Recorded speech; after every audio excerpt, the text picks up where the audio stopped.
अस्सलामुअलैकुम। जब से मैंने बच्चों को पढ़ाना शुरू किया, मैं एक पॉइंट पर आ गया कि डेसिमल वाले डिवीज़न जब भी आते हैं, तो बच्चे वहाँ पर टेंशन लेते हैं और उनको सॉल्व नहीं कर पाते हैं। आज मैं आप लोगों के लिए पॉइंट डिवीज़न का एक ऐसा मेथड लेके आया हूँ, ये मैंने खुद बच्चों को पढ़ाने के बाद ज़रूरत महसूस की कि बच्चों को ये तरीका सिखाया जाए ताकि बच्चे ईज़िली इस तरीके को फॉलो करके अपने जो पॉइंट वाले क्वेश्चन है उसको सॉल्व कर सकें।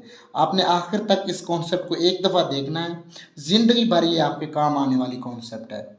अब देख लें, इन दोनों में मेरे पास पॉइंट मौजूद है। पॉइंट के बाद कितने वैल्यूज़ हैं 1 2। इधर भी पॉइंट के बाद कितने वैल्यूज़ हैं 1 2। अगर किसी भी डेसिमल पॉइंट वाले डिवीज़न में आप लोगों के पास जो पॉइंट है, पॉइंट के बाद जो वैल्यूज़ होंगे ना, जो आपके पास नंबर होंगे, वो नोमिनेटर और डिनोमिनेटर में एक जितने होंगे। जिस तरह यहाँ पर 1 2 और 1 ये 2। पॉइंट के बाद यहाँ पर भी मुझे 2 डिजिट मिल रहे हैं और इस पॉइंट के बाद भी मुझे 2 डिजिट मिल रहे हैं। इसका मतलब मेरा काम बहुत आसान हुआ। अब आपने करना क्या है, आपने अपने जहन से बिल्कुल डेसिमल को निकाल देना है, क्योंकि पॉइंट के बाद मेरे पास जो वैल्यूज़ अगर सेम आ जाएं तो इसको आप इजीली इस तरह लिख सकते हैं। किस तरह? 256 डिवाइड बाई 236।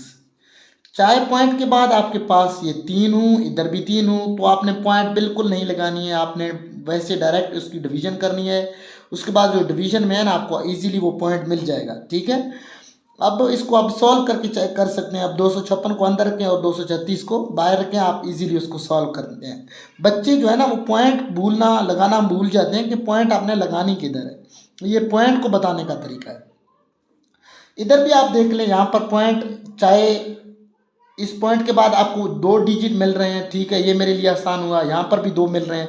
इसका मतलब इसको मैं पॉइंट को बिल्कुल इग्नोर करके इसको वैसे लिखता हूँ 23549 और डिवाइड बाई 253।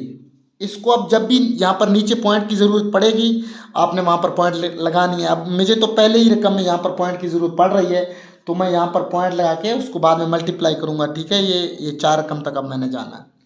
उसके बाद चलते हैं, अब मेन चीज़ जिसको हम समझना चाह रहे हैं वो ये है कि अब आप यहाँ देख लें, यहाँ पर पॉइंट के बाद 1 है, मेरे पास जो वैल्यू है वो डिजिट है वो 1 है, और यहाँ पर भी आपके पास पॉइंट के बाद जो डिजिट है वो आपके पास 3 है। असल मसला यहाँ पर है।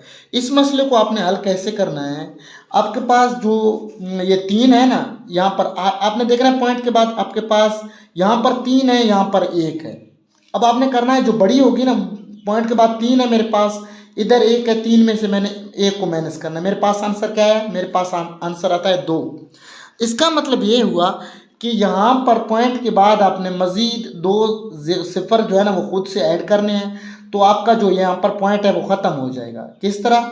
यहाँ पर मैंने जो मेरे पास 2 ज़ीरो थे वो मैंने ऐड किए और यहाँ पर पॉइंट का मेरे पास खात्मा हो गया। ये मेरे पास 2300 बन गया और 2300 को मैं तकसीम करूँगा कितने पे? अब जब पॉइंट ख़त्म होगा तो ये ज़ीरो इस साइड वाले किसी काम के नहीं आएगा, मैं 5 पे इसको डिवाइड करूँगा, मेरे पास आंसर आ जाएगा ईजीली। ठीक है, उसके बाद चलते हैं नेक्स्ट, एक और देखते हैं एमसीक्यूज़। एमसीक्यूज़ नहीं, ये क्वेश्चन है।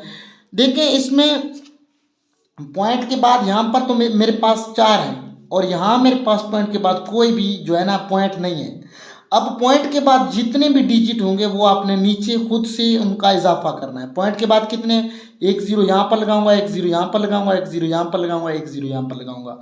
अब इस पॉइंट को मैं इग्नोर करूंगा, डायरेक्ट इसको लिखता हूँ 23593 डिवाइड बाई 20000। इस तरह आप इजीली कहीं भी बगैर पॉइंट लगाए आप इन सवाल को हल करते हैं। अब यहाँ पर जहाँ भी आपको पॉइंट की ज़रूरत पड़ेगी तो आप वहाँ पर पॉइंट लगाएं। बच्चे करते क्या हैं, ये पॉइंट लगाना बच्चों को नहीं आता। अगर आप कहें तो मैं इसके 3-4 क्वेश्चन भी आपको मज़ीद सॉल्व करके दे सकता हूँ। तो पॉइंट जो है ना वो आपने कभी पॉइंट में मसला नहीं करना है आइंदा से।